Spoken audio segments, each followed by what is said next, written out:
make yourself comfortable and let your body go floppy. Feel your eyelids getting heavy and starting to close. Deepen your breath, breathing all the way down into your belly. And as you breathe out long and slow. With 2 more deep breaths, you will find yourself inside your imagination. Breathe in and out. One more time. In and out, all the way. You find yourself standing at the human entrance to Elvaria. The big blue door stands behind you, and you are standing on the hill that humans first arrive on when they walk through that door. This hill has the best view of all of Elvaria because you can see almost all of it from this one place. Far over to the sides are hills, and you can see forests and a big stretch of open land right down in the valley in front of you. And over to the other side are more hills.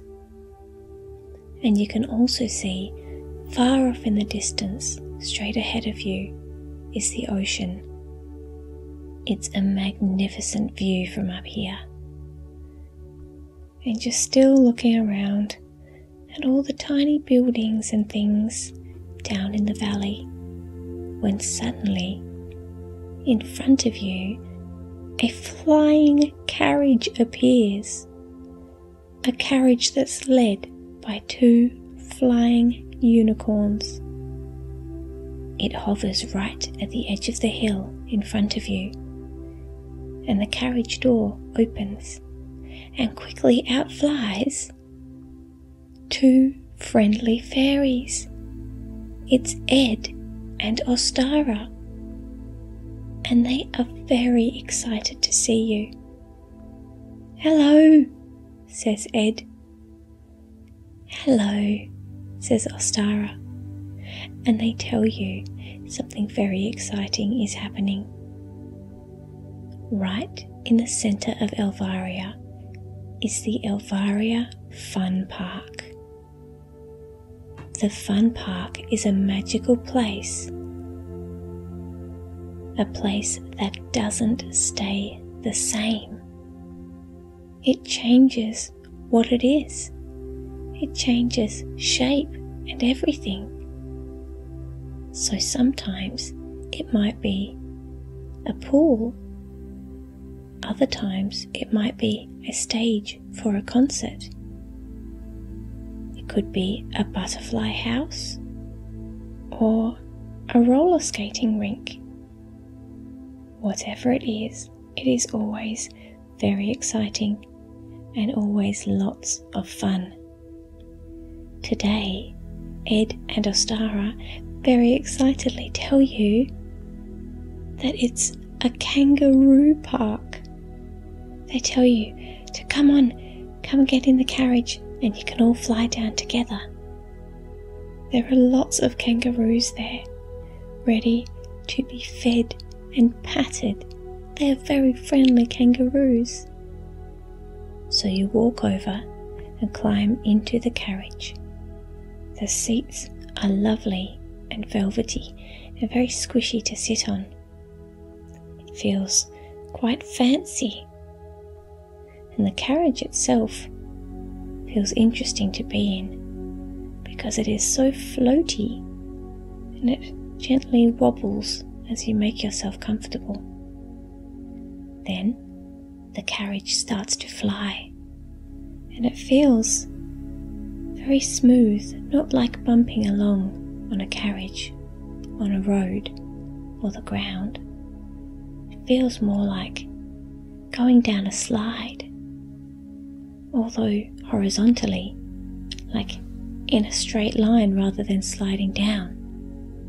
You are whooshing through the air, and you can even poke your head out of the carriage window and watch as the unicorns fly and pull the carriage. And you can look down below at that magnificent view. It doesn't take long to get to the fun park, and the unicorns start flying lower and lower till they get close to the ground. "Brace yourself," says Ostara, and you hold on to the side of the carriage as the unicorns hit the ground and run for a few meters as the carriage slows down. Just like when an aeroplane is landing and its wheels go down to the ground and then has to roll while it slows down because of all the force that has been built up. So the carriage slowly comes to a stop right beside this kangaroo park. And you know it's a kangaroo park because Ed and Ostara told you, but also because of all the kangaroos you can now see. Sometimes there is a building here at the fun park, like when it is a butterfly house, but today it's just open air with some wooden fences around. Ostara and Ed have big excited smiles on their faces and eagerly tell you to follow them as they fly out of the carriage, and you have to climb out of the carriage and over to the entrance, which is a big wooden gate. As you walk through it, you notice that there's a table set up that has a sign above it saying kangaroo food, and there are small paper bags, each filled with kangaroo feed. Ostara and Ed go and pick up a bag each, which looks very funny because each bag is about as big as they are, but still they manage to hold a bag each and hover in the air. Ostara flies over to you and hands the bag to you, and then goes and gets another one for herself. And then you're surprised as a big male kangaroo stands up from behind this table. He's taller than you are, and he looks very strong and serious. "Oh, hello, Frank," says Ed to the kangaroo. "I didn't see you there." And then, to your surprise, but you suppose this is Elvaria after all, Frank, the kangaroo, responds. "Ah, yes, Ed. Gotta stand beside the table, otherwise some of the other kangaroos will just help themselves and snack non-stop. That's not what we want, is it?" And he gives a chuckle and a big smile on his funny kangaroo snout. Then he looks at you and he waves a paw. "Hello there. Welcome to the kangaroo park. Go on in and meet some of my friends. They appreciate a snack and a lovely pat, especially a scratch under the chin. That's the place we can't reach to scratch for ourselves." He gives you a wink and chuckles to himself again. Then you follow Ostara and Ed as they fly further into the park and choose which kangaroos to go up to. There are different groups of kangaroos lying around on the grass. You suppose that kangaroos probably like to lie with their friends. You see, some kangaroos are lying down enjoying the sun.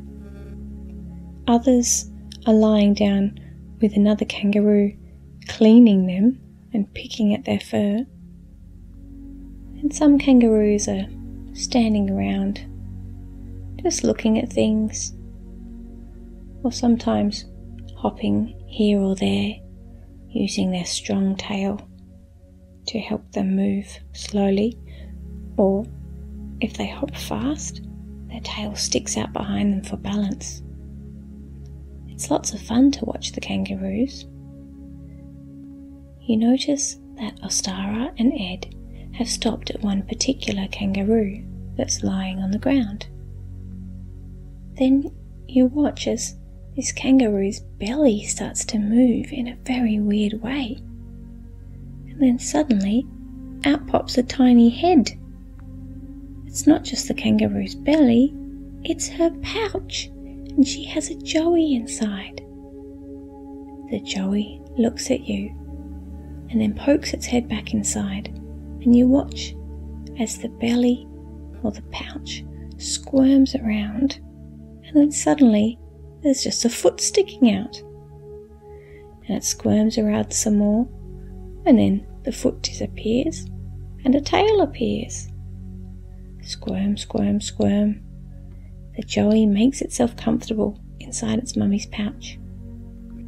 Ostara starts talking to the mum kangaroo, who says her name is Stella, and her joey's name is Sam. Sam will stay in the pouch until he's about 1 year old. He comes out of the pouch sometimes to eat grass, and he also drinks milk from his mummy.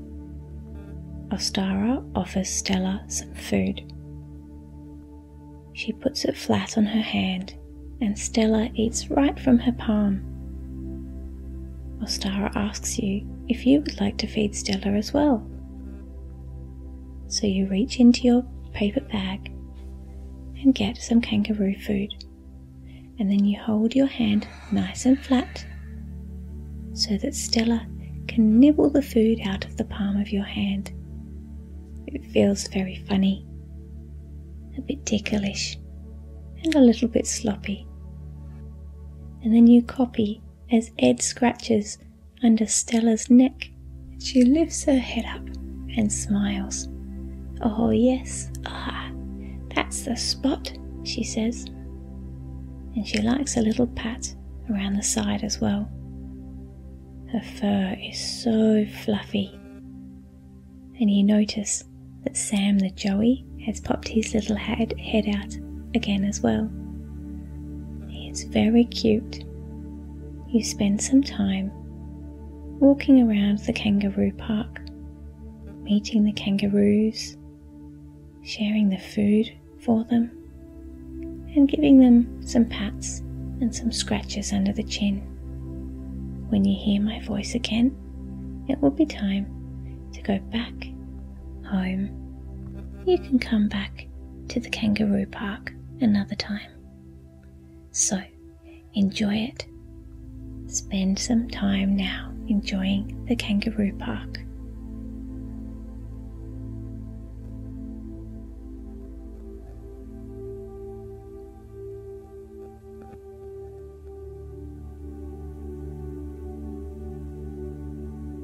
It's time for you to go back home now.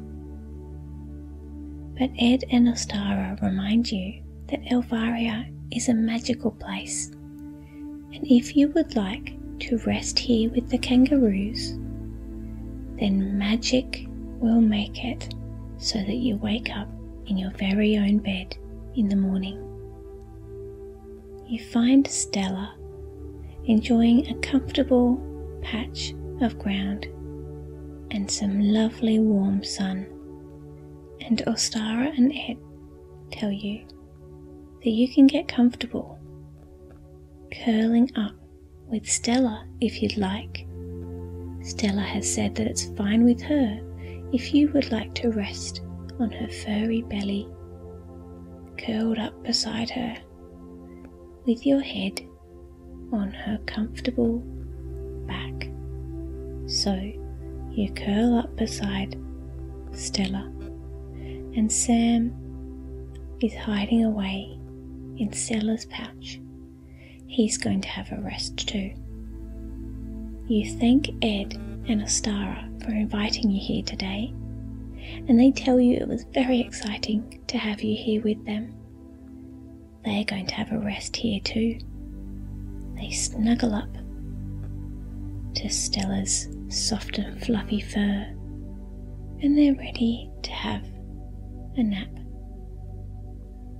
You can feel Stella's belly rising and falling with her slow, relaxed breath, and you start to feel your breathing deepen, breathing slowly in and all the way out, feeling very relaxed lying here in the warm sun with Stella's soft fur beside you, lying here with your friends after a lovely, exciting, fun time here in Elvaria. And slowly you start to drift off to sleep. Sweet dreams